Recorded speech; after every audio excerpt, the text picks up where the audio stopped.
যে কোনো প্রলোভনে পা দেবেন না। এই প্রলোভনে আমাদের জীবন শেষ। আজকে আমাদের পীর দেওয়ালে থেকে গেছে, আমাদের জন্য কথা বলার কেউ নেই।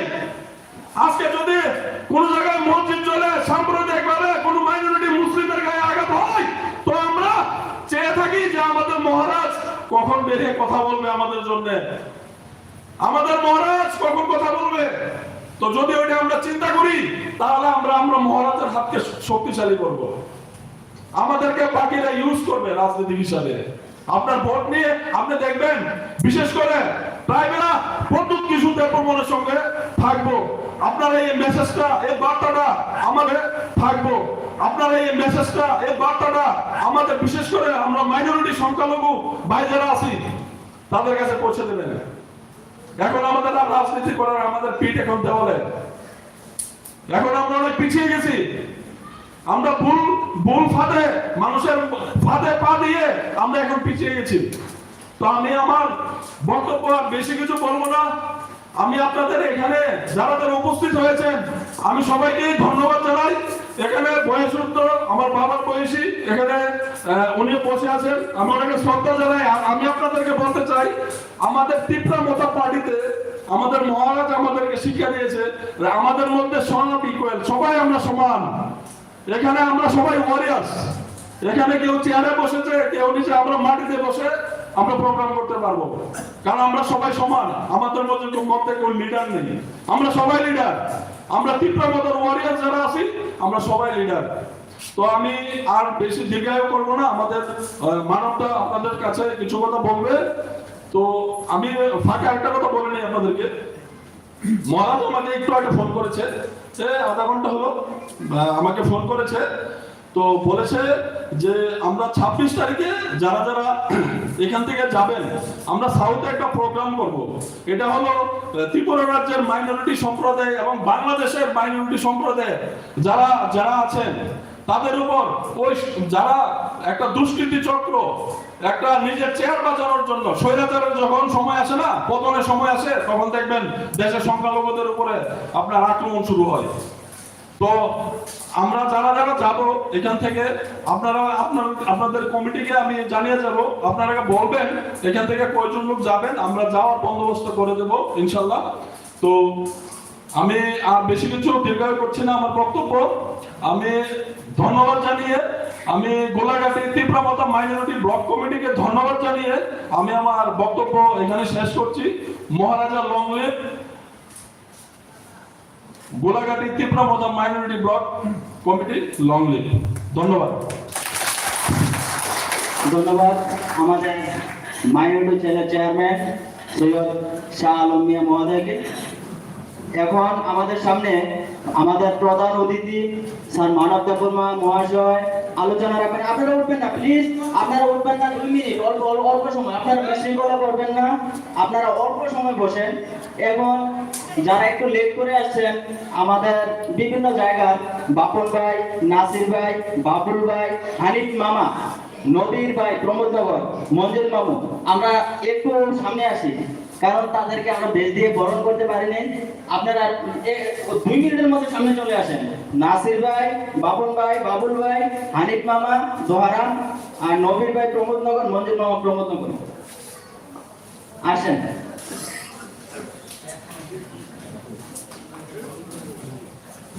এখন আমাদের সদর গোলাঘাটের মাননীয় বিধায়ক আলোচনা রাখবেন। তার আগে আমরা সংক্ষিপ্ত, কেউ নড়াচড়া করবেন না, কেউ নড়াচড়া করবেন না, দাঁড়ান। আমরা যারা বাইরে বসে আছি প্লিজ আপনারা দয়া করে ভিতরে চলে আসেন। সবার সৌন্দর্য বজায় রাখেন, বাপন ভাই,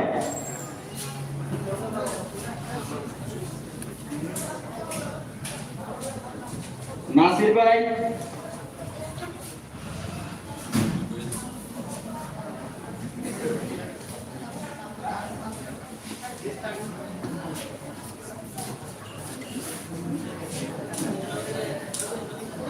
আমরা বাইরে দাঁড়িয়ে না দেখে সবার সৌন্দর্যটাকে আমরা রক্ষা করি।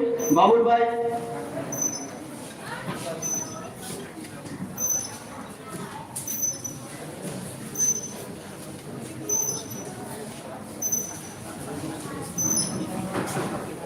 মজিদ মামু, আরব চাচা, বাবুল ভাই,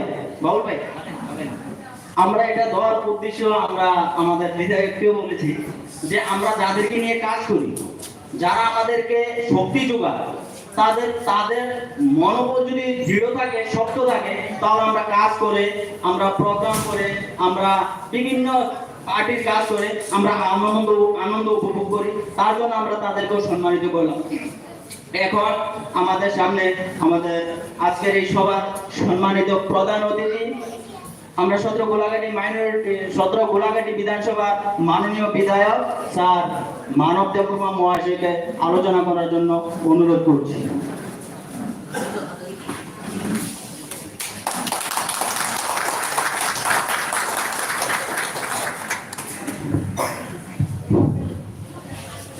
সবাইকে নমস্কার।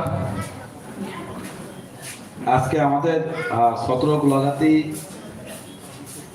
মাইনরিটি ব্লক কমিটির উদ্যোগে যে হল সভা, এই সভার সভাপতি এবং উপস্থিত আমার প্রিয় দাদা শাহলন্দা, এখন উপস্থিত আমাদের নেতৃত্ব যারা আছেন, মাননীয় রামানন্দ দেববর্মা মহোদয়, মাননীয় কুমতি দেববর্মা মহোদয়, উপস্থিত আমাদের ডিস্ট্রিক্ট ত্রিমতা কমিটির প্রেসিডেন্ট মাননীয় মহম্মদ দেববর্মা মহোদয়, TWF এখানে উপস্থিত আছেন মাননীয় রিনা, উপস্থিত আরও মাইনরিটি কমিটির আর প্রেসিডেন্ট, উনি তো আসতে পারেন, ওনার বাড়িতে আজকে অনুষ্ঠান। মাইনরিটি কমিটির নেতৃবৃন্দ যারা আছেন, ব্লক কমিটির এবং উপস্থিত এখানে প্রবীণ ব্যক্তিগণ, মা ও বোনেরা, সবাইকে এবং সহিলাম ব্লক কমিটি থেকে যারা আছেন নেতৃবৃন্দ, ওনাদেরকে আমার প্রথমেই আন্তরিক অভিনন্দন জানাচ্ছি। MLA হওয়ার পর এই প্রথম মাইনরিটিকে নিয়ে একটা সভা। মাইনরিটির নেতৃবৃন্দ যারা আছে, নেতৃবৃন্দ প্রায় একক দাঁড়িয়ে 9,000 উপর দিয়ে জয়ী হয়েছে। আর একটা ইতিহাস, আমরা যুদ্ধ করেও পাতি যুদ্ধ হয়, যুদ্ধ করে কিন্তু এই ব্যবধান কোনো সময় হয়নি। তো আমরা এই হলসভায় আমরা এখন কি পার্টি করি? ত্রিপুরা মঠা পার্টি।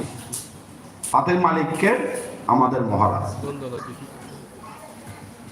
মঞ্চে হোক, ওইখানে হোক, সবাই আমরা কিন্তু অনেক পার্টি থেকে আসা, CPIM, Congress, IMPT, IPT, BJP, আমরা আলাদা আলাদা পার্টি করি, কিন্তু এটাকে একসাথে একত্রিত করেছেন কিন্তু কে? মহারাজ। মহারাজ যদি নেতৃত্ব না দিতেন কিন্তু কেউ পার্টি ছেড়ে আসতো না। আমরা যা যা পার্টি করি আদর্শ নিয়ে আমরা করতাম, কিন্তু আমরা দেখেছি, আমরা অনেক রাজনীতি আমরা দেখেছি, অনেক রাজনীতি দলকে আমরা দেখেছি, বিশেষ করে পরিষ্কার করছে যে CPM দল। CPM দল যে পার্টি, ভোট ব্যাংক, CPM এর ভোট ব্যাংক কে ছিল আমরা জানেন? ভোট ব্যাংক ত্রিপুরাসার মাইনরিটি, ত্রিপুরাসা বলে বামফ্রন্ট করত, মুসলিম বামফ্রন্ট করত। ঠকিয়েছেন কাকে ঠকিয়েছেন? কাকে পিছনে ফেলে দিয়েছেন? ওই দুই জাতিকে, ত্রিপুরাসার মুসলিমকে। এই হলো CPIM। এখনো তারা ভাবছে আগামী দিনে সরকার আসবে, আবার নেতৃত্ব দেবে, আসবে। কারণ ওনারা আগে 20টা রিজার্ভ সিট থেকে কাউন্টিং করতো, 20 থেকে 21-22 থেকে কাউন্টিং করতো। এখন ST রিজার্ভ সিটে আছে কেউ জনপ্রতিনিধি আছেন? নাই। এখন যা আছেন ST সম্প্রদায়ে, আমরা ত্রিপুরা উনি রিজার্ভ সিটে দাঁড়িয়ে নির্বাচিত হবেন। তাই আমরা এভাবেই একত্রিত হয়ে আমরা রাজ্যটাকে কিভাবে আমরা ডেভেলপমেন্ট, আমরা একটা কথা বলবো, আগে আমরা দেখেছি একটা কোনো জাতি হোক নিজের অধিকার নিয়ে আমরা স্লোগান বা দাবি তুললে একটা সামুদায়িক একটা বলতো আর সামুদ্রিক একটা হাওয়া উঠতো ত্রিপুরাতে কিন্তু যে কোনো দাবি অধিকার নিয়ে ত্রিপাশা বলুক বা মানবী বলুক হলে কি হতো, একটা সামুদ্রিক একটা পরিবেশ সৃষ্টি হতো। এখন হয় মহারাজ আসার আগে যে পরিবেশ ছিল শত অশান্তির পরিবেশ, শত ওইদিকে মারপিট, ওইদিকে আর সিপিএম আমরা দেখেছি। আমরা কি দেখেছি, আমরা সিপিএম না করলে বিরোধী প্রার্থী করলে কি করতো, কেসও ঝুলিয়ে দিত, মামলা করে কোথায়, তারপর বলতো আমরা প্রার্থীতে আসলে মামলাটা তুলে দেবো। এভাবে আমরা ঠকে আছে। ডেভেলপমেন্ট কি করেছেন আমরা বলুন? ডেভেলপমেন্ট হয়েছে? এখনকে বেকার যে সমস্যা বলেছেন ওনারা, কে তৈরি করেছেন? ব্যাকলগ পুষকে অনেক পুষ থাকা সত্ত্বেও কিন্তু চাকরি দেয়নি। ওই সময় কিন্তু চাকরি দিতে পারতো, ওই সময় যে নীতি পারতো চাকরি দিতে, কিন্তু দেয়নি। এসটি পুরো ছিল, এসসি রিজার্ভ, অনেক কিছু শূন্য প্রত্যেক দপ্তরে, কিন্তু চাকরি দেওয়া হয়নি।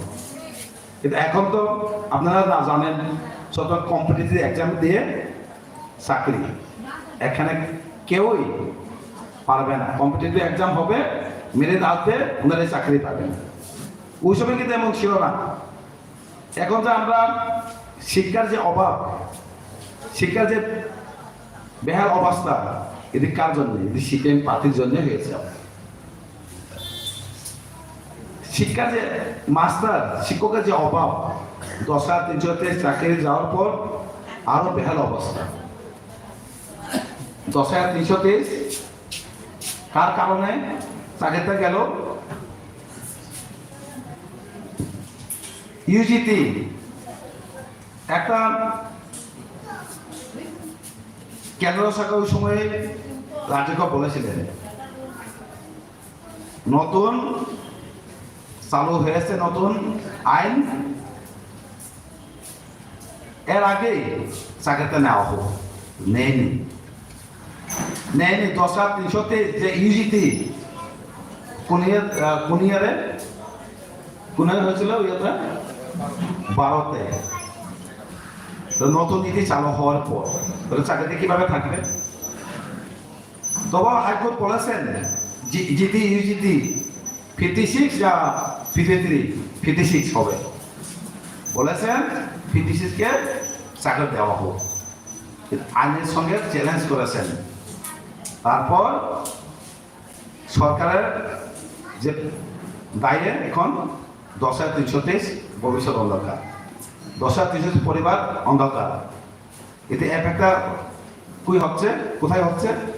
বিশেষ করে যারা এডিসি এলাকা, প্রত্যেক প্রাইমারি স্কুলে একজন শিক্ষক, 2জন শিক্ষকের অভাব।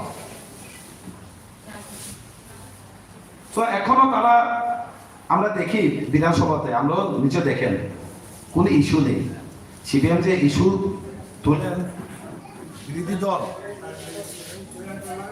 এখন তো বিরোধী দল, একটা ইস্যু তোলার কোনো ইস্যু নেই, শুধু রাজনীতি করা, রাজনীতির সুবিধা নেওয়ার যে ইস্যুটা দেখছি আমরা। সিপিএম আমলে আমরা যা দেখেছি 25টা বছর, ওই দিন আমরা কয়েকদিন আগে একটা খবরে কাগজে প্রত্যেক নিউজ চ্যানেলে একটা প্রচার হয়, এমরা নাকি এলাকায় আসেনি।